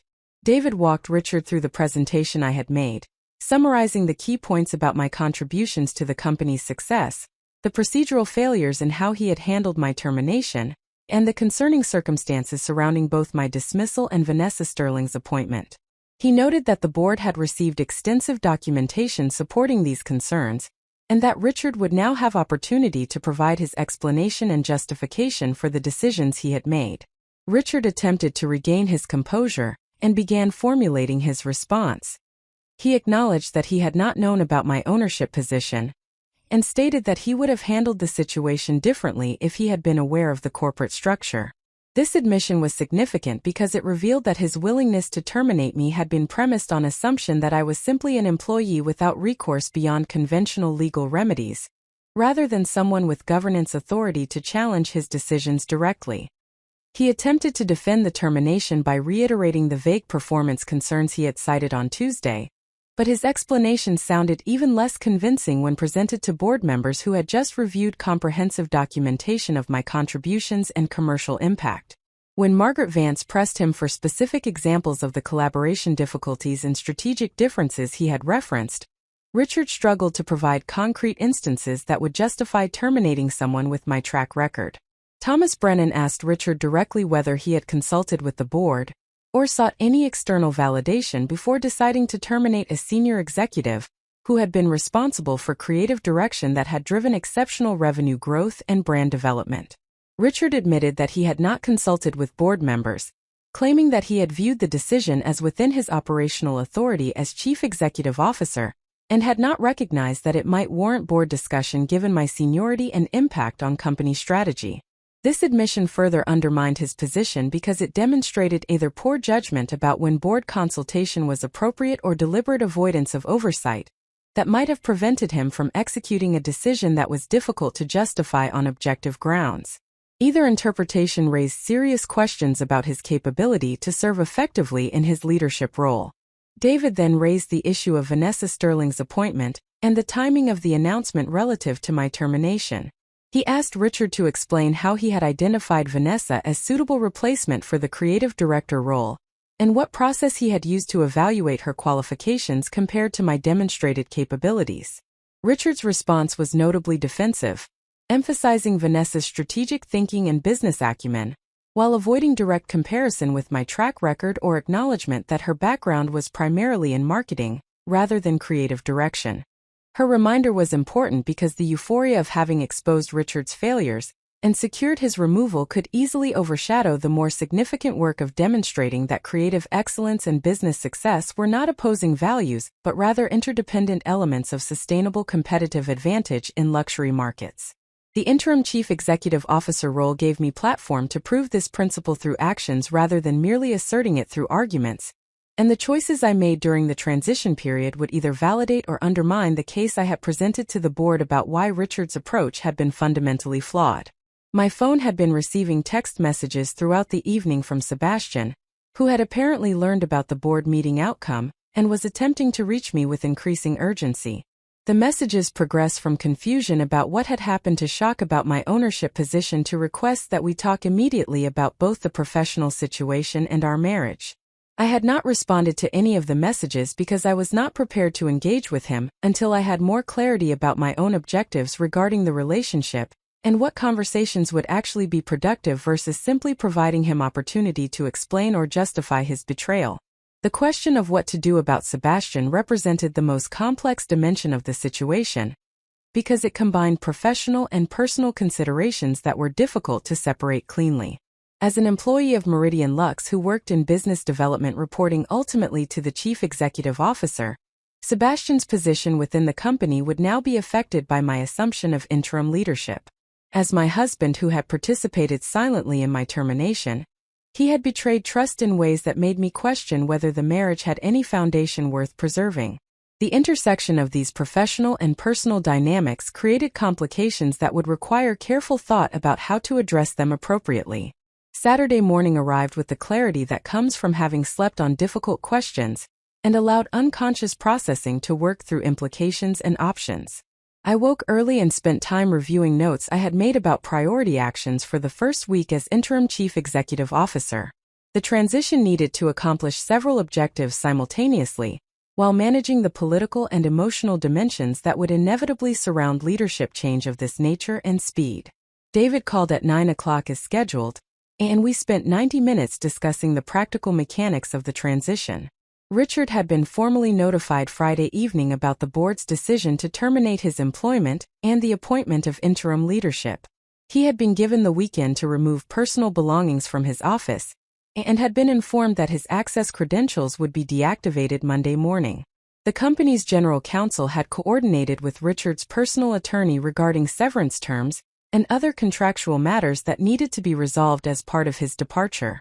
The announcement to employees would be made Monday morning before market opening through an email communication from David as board chairman explaining that Richard was leaving the company to pursue other opportunities, and that I would be serving as interim chief executive officer, while the board conducted a search for permanent leadership. The communication would emphasize continuity of strategy and operations while acknowledging that leadership transitions always required adjustments and adaptation, as new structures were established. David asked how I wanted to handle the situation with Vanessa Sterling, whose appointment as creative director had been announced publicly, but who had not yet formally begun in the role. I explained my view that Vanessa had been recruited under false pretenses by Richard as part of succession planning that had not been properly authorized or vetted through appropriate governance channels. Her appointment should be rescinded and she should be offered generous separation terms that recognize she had been placed in an awkward situation through no fault of her own, but that the company was returning to leadership structure that properly valued creative expertise and demonstrated performance. David agreed this was the appropriate approach and indicated that the general counsel would coordinate with Vanessa's representatives to handle the transition professionally. I noted that I would personally reach out to Vanessa to explain the situation and ensure she understood that the decision reflected problems with how Richard had managed succession planning rather than any assessment of her individual capabilities. Maintaining professional relationships within the industry was important, even when circumstances required disappointing someone who had accepted a position in good faith, based on representations that had not been properly authorized. The more delicate question concerned how to handle my return to Meridian Lux as interim chief executive officer, when the entire organization knew that I had been terminated just days earlier. David and I discussed several options for framing the situation in ways that would minimize disruption, while being honest about what had occurred. We ultimately agreed that the employee communication should acknowledge that my termination had been made without appropriate board consultation and had been reversed as part of the leadership transition, with the board determining that the company's interests would be best served by my assumption of interim leadership, given my deep knowledge of operations and my demonstrated track record of driving commercial success through creative excellence. This framing avoided detailed discussion of the ownership structure, while being truthful about the governance failure that had prompted the board's intervention. Employees would understand that Richard had made a serious mistake in terminating me, and that the board had acted decisively to address the situation and protect the company's strategic direction. Over time, as the initial shock of the rapid changes subsided, I could provide more context to key leaders about the ownership structure and why it had been maintained through anonymous corporate entities until circumstances made disclosure necessary. After finishing the call with David, I spent the afternoon preparing for Monday by reviewing organizational charts, financial reports, and operational metrics that would help me understand the full scope of what I would be managing as interim chief executive officer, beyond the creative functions I knew intimately from my previous role. Meridian Lux employed approximately 200 people across design, production, retail operations, marketing, business development, and administrative functions. The company operated 3 retail locations in New York, Los Angeles, and Miami, maintained wholesale relationships with major department stores and specialty boutiques, and had growing e-commerce platform that had become increasingly important during recent years as luxury consumers shifted more purchasing activity online. The financial performance remained strong with revenue growth continuing and profit margins healthy compared to industry benchmarks. The balance sheet showed appropriate levels of working capital and manageable debt relative to equity and cash flow generation. The operational metrics suggested that core business functions were performing well despite the leadership turmoil that had just occurred. My challenge would be maintaining this momentum while implementing changes that would strengthen creative leadership and establish governance standards that would prevent future situations where executives could make consequential decisions without appropriate oversight or justification. Sunday morning brought the conversation I had been postponing since Friday evening. Sebastian appeared at Claire's apartment unannounced, having apparently decided that my continued non-response to his messages required direct action. Claire answered the door and her expression made clear that she did not appreciate his presumption in showing up without invitation, but she allowed him to enter after confirming with me that I was willing to speak with him. Sebastian looked exhausted and distressed in ways I had rarely seen during our 5 years together.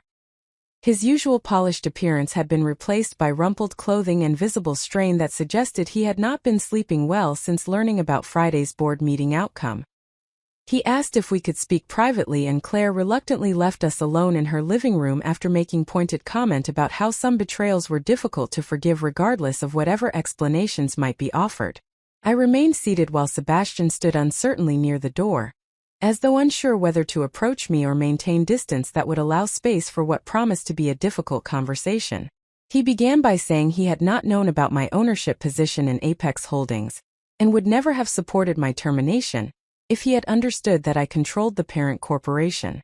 This opening statement revealed much about his thinking because it suggested his objection to Richard's decision was based primarily on the tactical mistake of firing someone with governance authority, rather than on the substantive wrongness of terminating a spouse who had done nothing to warrant dismissal. I asked Sebastian to explain his involvement in planning my termination, and why he had chosen to remain silent during the meeting when Richard delivered the news. His response was evasive and self-serving, claiming that he had known Richard was considering organizational changes but had not understood I would be specifically targeted until the meeting itself. He characterized his silence as professional obligation to support executive decisions even when he personally disagreed, repeating the rationalization he had offered when I initially confronted him about his presence at the termination meeting. The explanation was both convenient and insulting because it required me to accept that Sebastian had prioritized his relationship with Richard and his career advancement over his marriage and his loyalty to me. Even accepting his claim that he had not known specifically that I would be terminated, which I did not fully believe, his decision to participate in the meeting and remain silent while Richard executed my dismissal demonstrated where his true priorities lay when professional and personal obligations came into conflict. I told Sebastian that I did not believe his characterization of events and that even if his account were accurate, it revealed fundamental problems with how he understood marriage and partnership.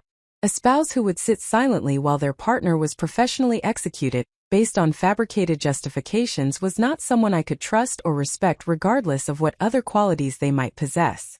The betrayal was complete not merely because of what he had done but because of what it revealed about his character and his willingness to sacrifice others to protect his own interests and advancement. Sebastian attempted several different approaches to defending his actions and minimizing his culpability, but each explanation only reinforced my conclusion that our marriage had been built on foundations that could not support the kind of genuine partnership I needed and deserved. He had not valued me appropriately, had not protected me when doing so might have created professional complications for him, and was now primarily concerned with managing the consequences rather than acknowledging the wrongness of his choices. I informed Sebastian that I wanted separation while I considered whether there was any possibility of rebuilding trust sufficient to continue the marriage. He would need to move out of our Soho loft immediately, and give me space to process what had occurred without the complication of continuing to share living quarters. I would contact him through my attorney regarding practical matters related to our finances and property, but I was not willing to engage in ongoing personal conversations until I had more clarity about what I wanted and whether reconciliation was even theoretically possible given the severity of what had happened. Sebastian protested that I was overreacting, and that we should work through the situation together, rather than making precipitous decisions about our marriage, based on emotions that would eventually calm if I gave the relationship opportunity to heal. His characterization of my response as overreaction based on temporary emotions was the final confirmation I needed that he fundamentally did not understand the magnitude of his betrayal or the depth of damage he had caused to our relationship. Someone who viewed my justified anger as emotion that would pass with time was not someone capable of genuine accountability or meaningful change. I told Sebastian he had until Monday evening to collect his belongings from the loft and provide me with contact information for where he would be staying. I would not be returning to our shared residence until he had moved out completely. He attempted one final plea for me to reconsider the separation, but I simply stood and walked to the door, making clear that the conversation was concluded and that further attempts to convince me would be futile and unwelcome. After Sebastian left, Claire returned to the living room and we sat together processing what had occurred during the confrontation. She noted that Sebastian's primary concern had been managing his own exposure and preserving his position rather than acknowledging wrongdoing or demonstrating genuine remorse for having betrayed me. His explanations had been consistently self-serving and his requests for reconciliation had been framed around his needs and preferences, rather than showing real understanding of what I had experienced and what would be required to rebuild trust that had been shattered so completely. The conversation with Sebastian had been painful but necessary because it provided clarity about whether the marriage had any possibility of surviving the combination of his betrayal and my revelation of information I had concealed about my ownership interests. The answer appeared to be that whatever foundation had existed was insufficient to support genuine partnership capable of weathering serious challenges or conflicts between personal and professional obligations. Ending the relationship would be difficult and would involve practical complications regarding finances and property, but continuing in a marriage that lacked authentic trust and mutual commitment would be far worse than accepting the loss and building a new life independently. Monday morning arrived with the weight of anticipation about returning to Meridian Lux as interim chief executive officer after having been terminated from the building just 6 days earlier. I dressed carefully in clothing that communicated professional authority, while remaining consistent with my personal style and aesthetic sensibility. The goal was appearing confident and prepared without seeming to be performing a role or adopting mannerisms that felt artificial or inconsistent with who I was as both a creative professional and a business leader. David had arranged for me to arrive at the office at 7:30, 90 minutes before most employees would begin their workdays. This early arrival would give me time to settle into Richard's former office, now temporarily mine, and prepare for the staff meeting that had been scheduled for 9 o'clock when the leadership transition would be explained to the full organization. Monica, Richard's former executive assistant who would now be supporting me in the interim role, had agreed to come in early to help with the transition logistics and provide briefing about pending matters that required immediate attention. Walking into the Meridian Lux building felt surreal given that my last visit had involved being escorted out by security after being terminated. The reception desk staff recognized me, but their expressions showed confusion about why I was returning and entering through the executive elevator that I had not previously had access to use. I simply nodded in greeting and proceeded to the 5th floor where the executive offices were located, knowing that explanations would come shortly through the formal communication that David would be sending to all employees. Up next, you've got 2 more standout stories right on your screen. If this one hit the mark, you won't want to pass these up. Just click and check them out. And don't forget to subscribe and turn on the notification bell so you don't miss any upload from us.